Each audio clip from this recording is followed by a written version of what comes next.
this case. It has been presented in counts 1 through 8 of the indictment, charging Mr. Vandenburg with various offenses in this case. We believe the evidence that has been presented in this case is not sufficient to establish that Mr. Brandon Vandenburg's intent was coupled with that intent of Cory Batey, Brandon Banks, Mr. McKenzie.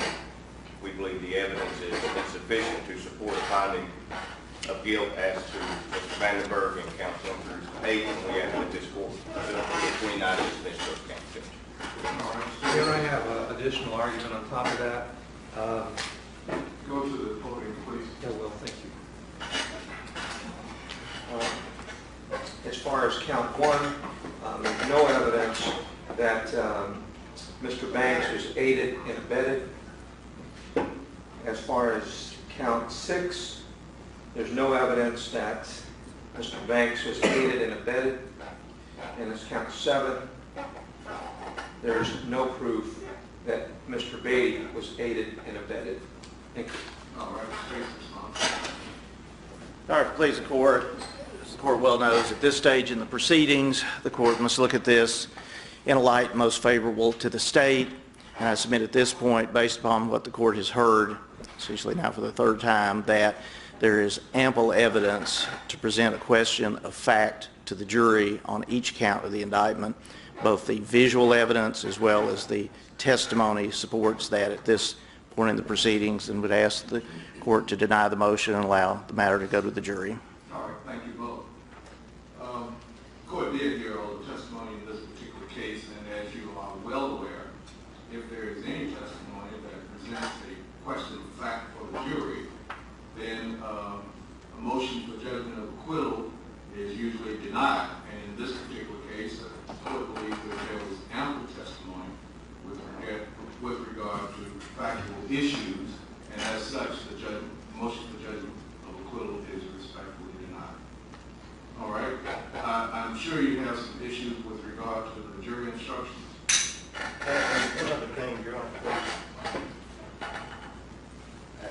If I recall the court's ruling before we began trial on our motion to dismiss, the court said I'm going to our motion to dismiss for Rule 8 purposes as well as double jeopardy. And if I understand what I heard the court to say was I'm going to dismiss this at this time.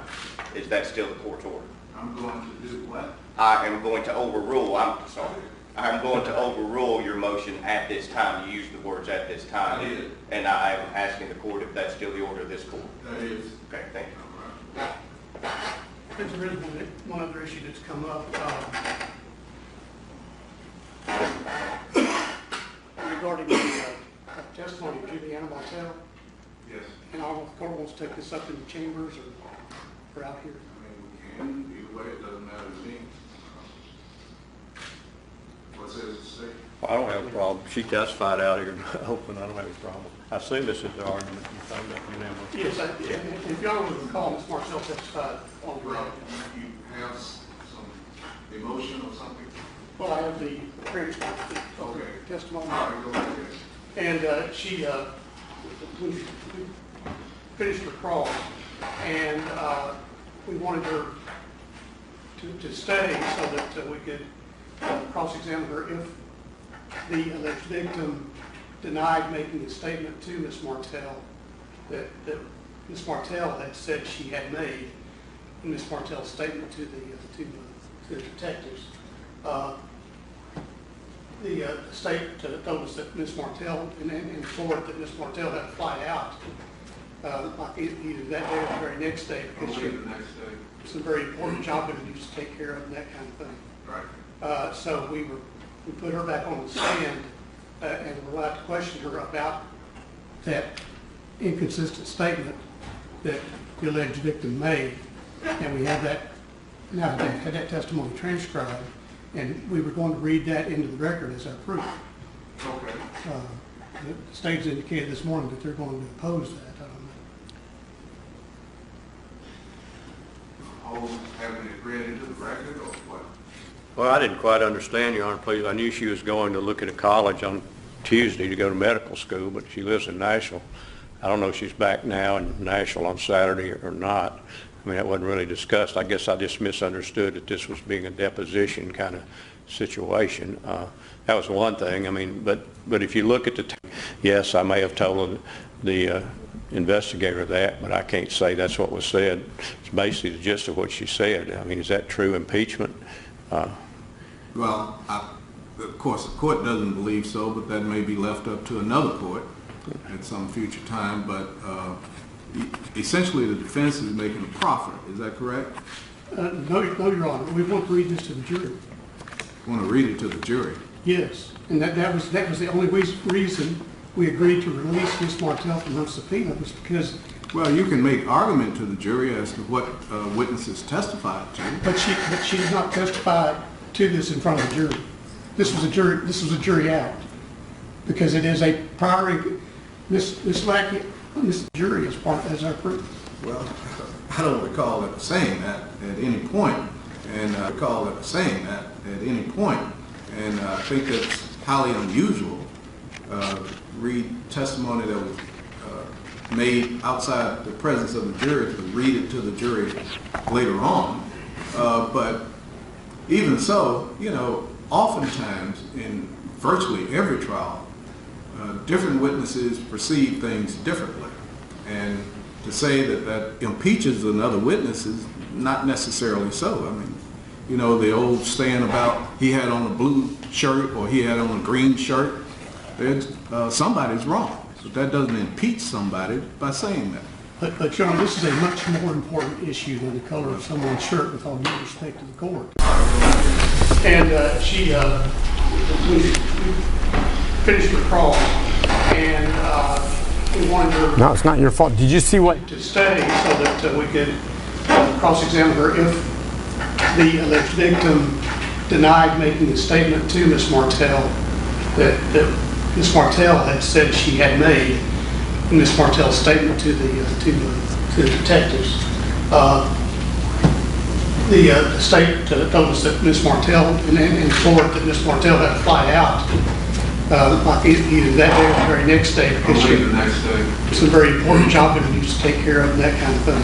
Right. So we put her back on the stand and were allowed to question her about that inconsistent statement that the alleged victim made, and we have that now had that testimony transcribed, and we were going to read that into the record as our proof. Okay. The state's indicated this morning that they're going to oppose that. Having it read into the record or what? Well, I didn't quite understand, Your Honor, please. I knew she was going to look at a college on Tuesday to go to medical school, but she lives in Nashville.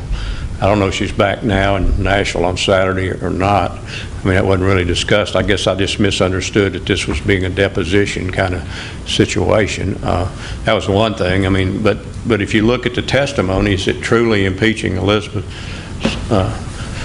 or the victim's testimony? She says, I'm not sure that's what she said. Yes, she could have said something else. It was loud in there. It's been a long time. I don't really remember the gist of everything. Yes, I may have told the investigator that, but I can't say that's what was said. It's basically the gist of what she said. I mean, is that true impeachment? Well, of course, the court doesn't believe so, but that may be left up to another court at some future time. But essentially, the defense is making a proffer. Is that correct? No, Your Honor. We want to read this to the jury. You want to read it to the jury? Yes, and that was the only reason we agreed to release Ms. Martell from her subpoena was because. Well, you can make argument to the jury as to what witnesses testified to. But she did not testify to this in front of the jury. This was a jury out because it is a prior. Ms. Lack. And in regards to the blue group, Juliana Martell, in her statement to Detective Mayo, or I'm sorry, Detective Zocalo, said that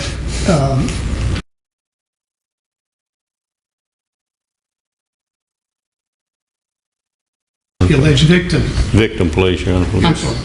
The alleged victim had a blue drink, and that the alleged victim told her that Angie gave her the blue drink. Now, the alleged victim testified yesterday that it was Mr. Vandenburg that gave her that blue drink. We had put Ms. Martell on the stand.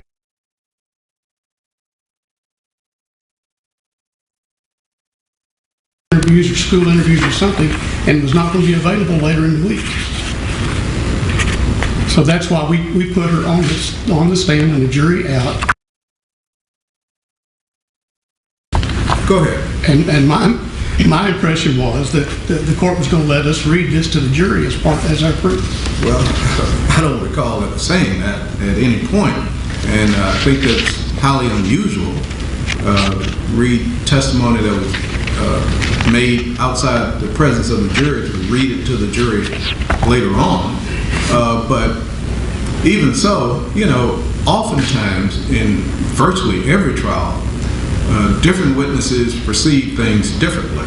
And to say that that impeaches another witness is not necessarily so. I mean, you know, the old saying about he had on a blue shirt or he had on a green shirt, somebody's wrong. But that doesn't impeach somebody by saying that. But John, this is a much more important issue than the color of someone's shirt, with all due respect to the court. Well, Victim's testimony that about this blue drink, she took a few sips of the blue drink and doesn't remember anything after that, and that Mr. Vandenburg is the one that gave that to her. Now, Miss Martell testified that she saw the alleged victim with the drink. She said, I think it was blue, and she said to the alleged victim, that's a cool color, what is that? And the alleged victim told her, I don't know, Angie gave it to me. and that's what Ms. Martell perceived. That's what Ms. Martell testified to, and she said on at least 3 different occasions in this testimony, yes, that's what the alleged victim told me. All right. What's the state's response? Well, she acknowledged that she couldn't be sure that that's what she said. She could have been confused about what she said. She could have said she bought the drink instead of handing her the drink. There was just, I'm not sure based on her testimony. I thought when they released her, they just decided they couldn't use her because she wouldn't really acknowledge that's what was said.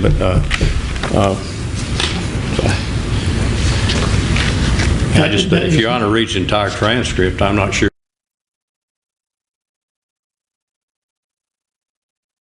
But I'm not sure that's what was said. It could have been something else that was loud in there.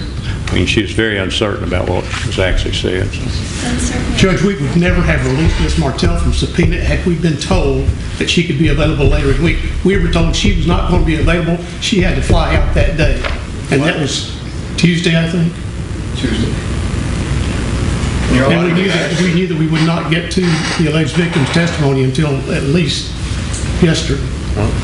And Your Honor, please respectfully, Judge, when Ms. Martell finished her testimony, we asked that Ms. Martell stay under subpoena to testify should we need to call her. And we conveyed to this honorable court, either in chambers or in open court, that it has been represented that Ms. Lapp, the alleged victim, has got a different story. That's not a determination for us to decide.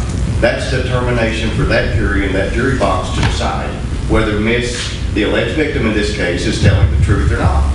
And we asked that Ms. Martell stay under subpoena. And the state said she has to fly out. She's got these school visits that she's going to. I mean, she may be here in Nashville as suggested by the state. I mean, you haven't put on your proof. Well, we don't need a recess. I mean, we can, you have 3 lawyers. One of you can make an effort to try to get her here. Well, Your Honor, with all due respect, we don't have those law enforcement capacities. That's why she was under subpoena. She was here. She was ordered to be here. Had we known, there would have been no reason whatsoever to have conducted that out of jury hearing. They had the opportunity to cross-examine her, and in fact, they did. And the rules allow for that testimony to be read in when both parties have had the opportunity to cross-examine a witness on the witness stand. We did that. She was here. We did it outside the presence of the jury. Maybe we did that at this court's instruction to do it outside the presence of the jury. We could have taken that testimony out of turn. The court told us no, it's out of the presence of the jury. We could have put it on in front of the jury. All right, we have her under subpoena, one of my court officers can call to see if he or she can locate her. We would appreciate that, and if she's not located, Your Honor, please, we would ask, since both parties have had the opportunity to cross-examine her on this subject, that it is up to that jury to decide. Is Ms. Martell telling the truth?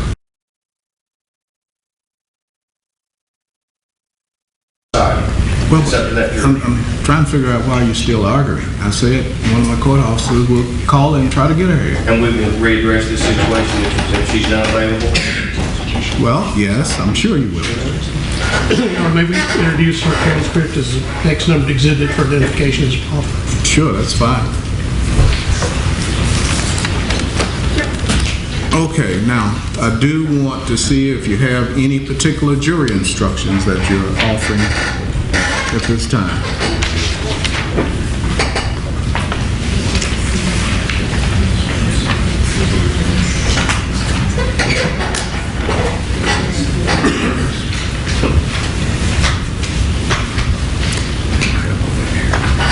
Your Honor, please, we're working from the original copy that was provided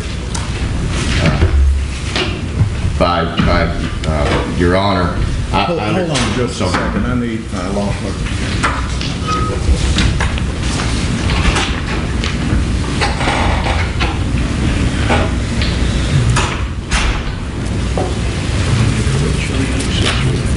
No, that's why I'm saying that. This is as an example, but it's just confusing. All right, Mr. Bowley.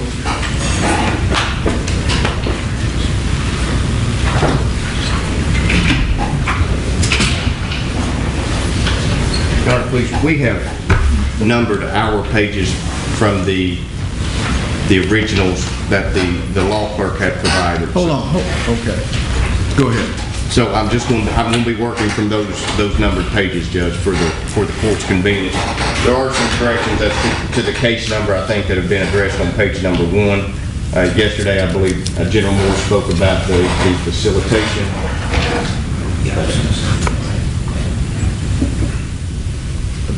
It's way down it right here. It's just to put it up.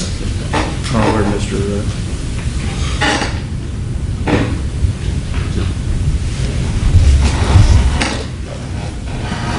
I'm just suggesting it might be helpful to have it up on the screen instead of for the page numbers.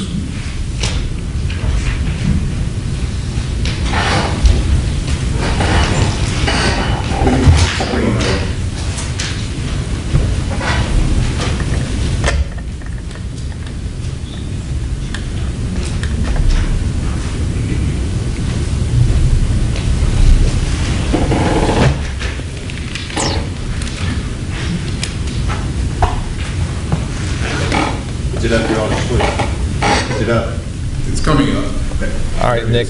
So it looks as though what they're doing here is they're arguing, right now they're taking up jury instructions, but they're arguing about whether Ms. Martell has got to come back into court or whether they can read what her testimony was into the record. Had the 2003 C2199 case number. We've just made a notation to ensure that that's corrected by the new. Can you see that, Your Honor, please? The new case number. Facilitation of sexual battery. Up in the top right-hand corner, the correct case number, Judge. We need to make sure that that's reflected. She's got that, okay. And I think yesterday we had spoke that facilitation of sexual battery needs to be inserted in between. Already changed? All right. Yeah, it should go before assault. Assault, that's correct. And she's already taken out the tampering and all that. And again, Judge, I'm just working from the original draft. That's fine. Your Honor, please, as the election of the offenses, I understand that these were the previous election of offenses. The state made their election of offenses yesterday, so these just need to be corrected to accurately reflect that.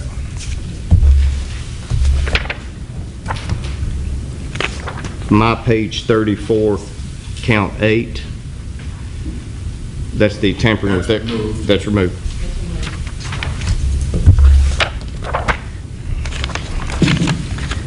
Judge, as to the court's language as to the criminal responsibility, I have a proposed, this is what was in these instructions as to criminal responsibility.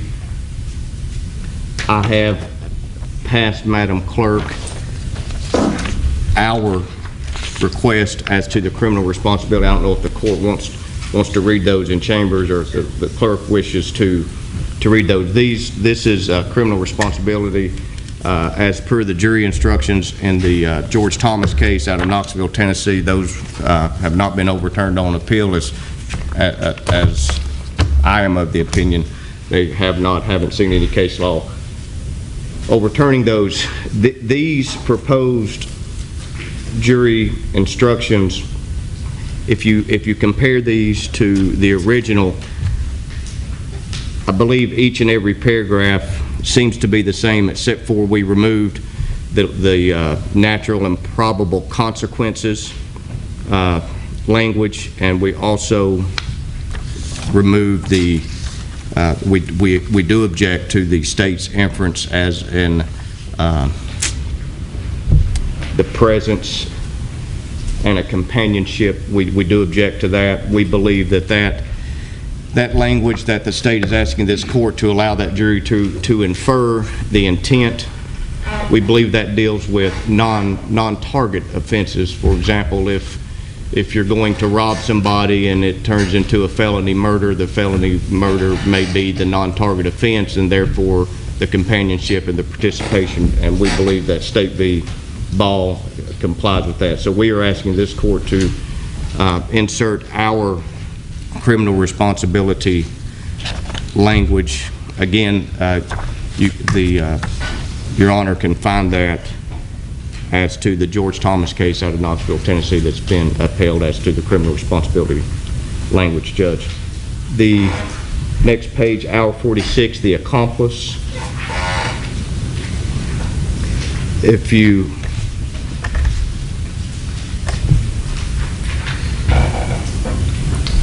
I think this is taken from the old case with the tampering of evidence in it. It makes references to Joseph Quisneo and those charges, Miles Finley.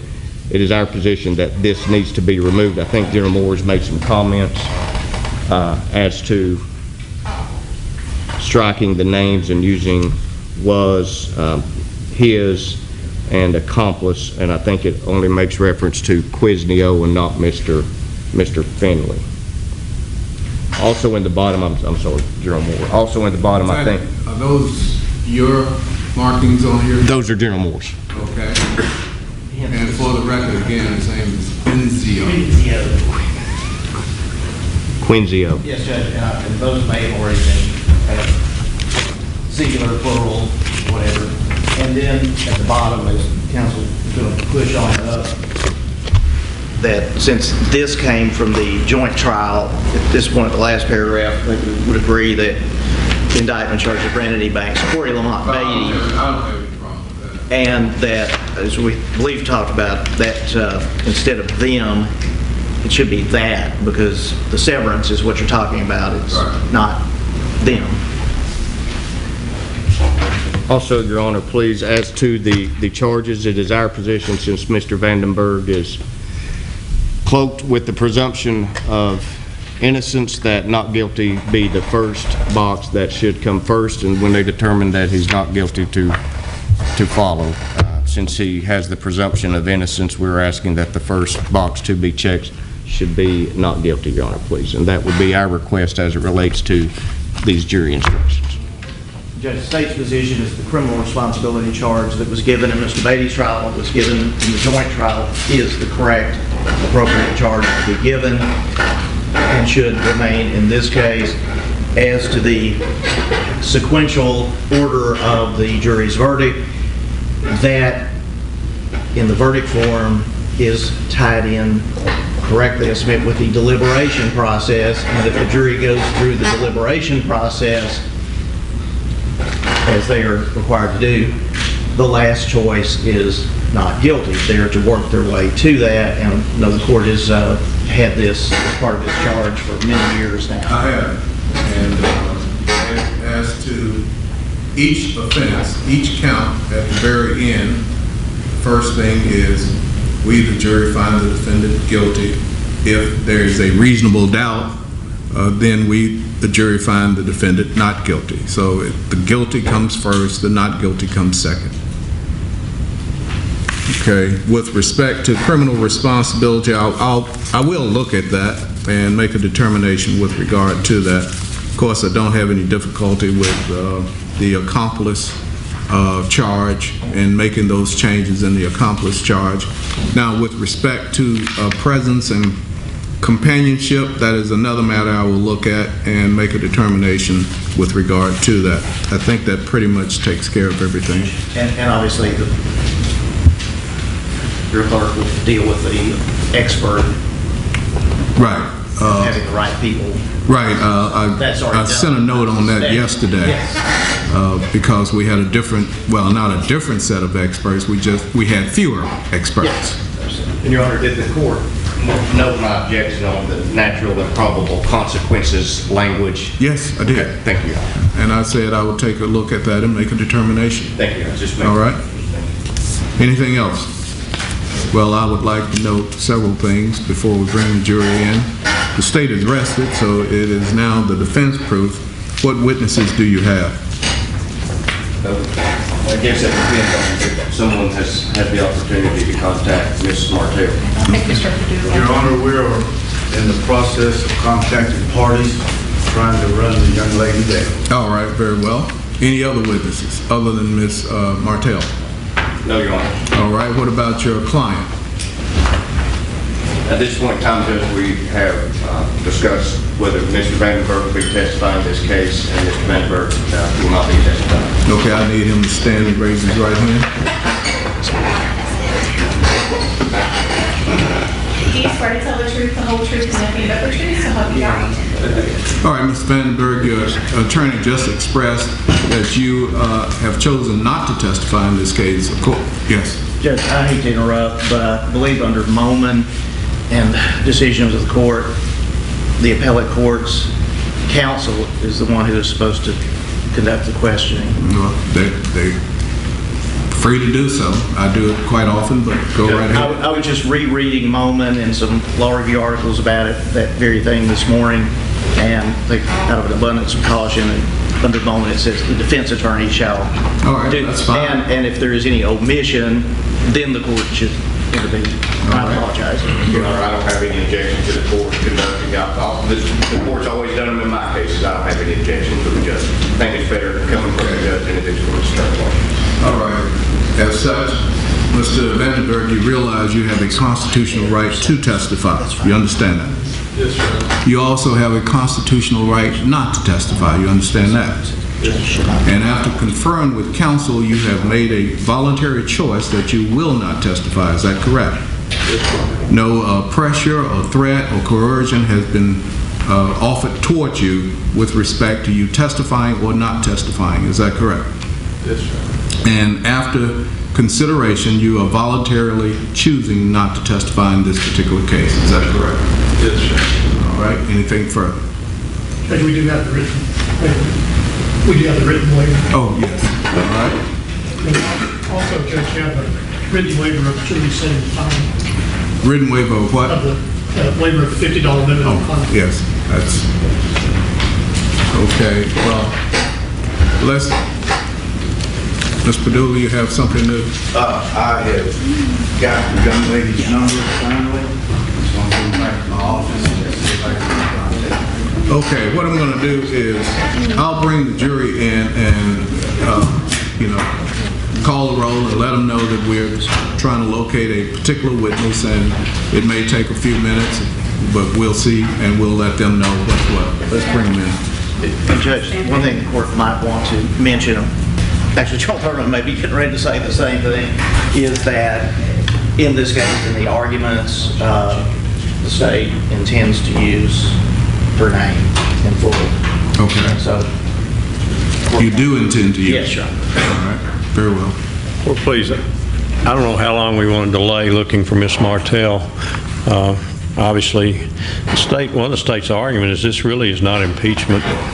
she acknowledged she made that statement to Investigator Zacola, but then under oath, when she was testifying about the statement, she said she wasn't sure what was said, the circumstances surrounding it. If the court wants to read the transcript. I will. I just don't think it's really impeachable material, and I don't want, obviously, we don't want to delay hours with this jury just to look for Ms. Martell, and I'm sure the court does not either. No, I'm not going to wait hours. Yeah. No. So, I mean, if the court rules this is truly impeachment of the testimony of Ms. Lackey, then I just soon go ahead and read it. But I don't think if you read through this thing, yeah, she made a previous statement, but when she testifies under oath here, and right after she makes a statement to Detective Zacola, or also Investigator Zacola, she says, I'm not sure that's what was said. So the state is essentially, you're saying that you would allow the defense to read what she testified to in the jury out hearing? If the court reviews it and thinks it's proper impeachment, okay, that's what her testimony would impeach, the testimony in court, not what she told Investigator Zacola, but what she testified to in court truly would impeach. Testified to in court. Exactly. All right. Okay. We'll see it, but I'll tell them we have a short delay, and which will give me an opportunity to read the transcript. Okay.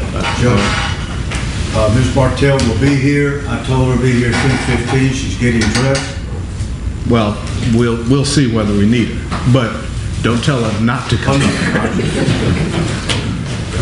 Okay. She's on her way. All right. Fine. Of course. First thing you signed. Yeah, I signed fewer things this week than I have, and I usually sign 100 or more things in a day. And I think I've signed only So about sign my name more than 75 things this week. I beat you this week. My hand appreciates. Because Halstead's been too busy to load me up with expungement reviews. Roger and I signed a contract. I don't know where you've been this week. Okay.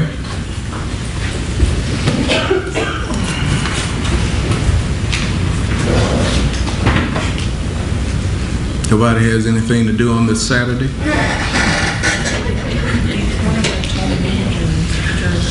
Is that right? All right.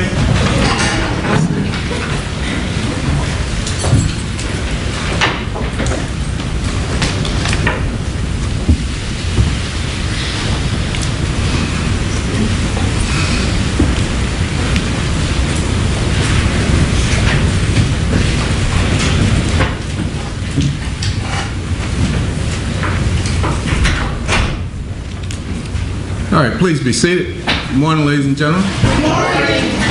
I like to hear that. A cheerful jury. We're going to call the roll, and then I'll let you know something, but we are down to the wire, folks. All right? Madam Clerk? Juror number 1. Present. Juror number 2. Present. Juror number 3. Present. Juror number 4. Present. Juror number 5. Present. Juror number 6. Present. Juror number 7. Present. Juror number 9. Present. Juror number 10. Present. Juror number 11. Here. Juror number 12. Here. Juror number 13. Present. And juror number 14. All right, everybody's here. Now, I brought you in to let you know that we are waiting for something. We will know in just a little while. And so we're going to have to take a little break to find out about that. But I'm telling you, we are at the end of this case, okay? But we need to find out something in a short while, so you're going to have a little break, and we'll bring you back in and get going, okay? Yes. All right? All rise.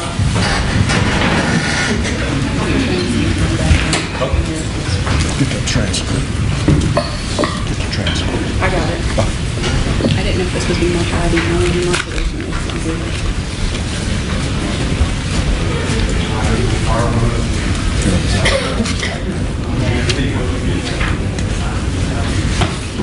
Be in a recess. We're going to go to the red street on the right side down the clock. Yeah.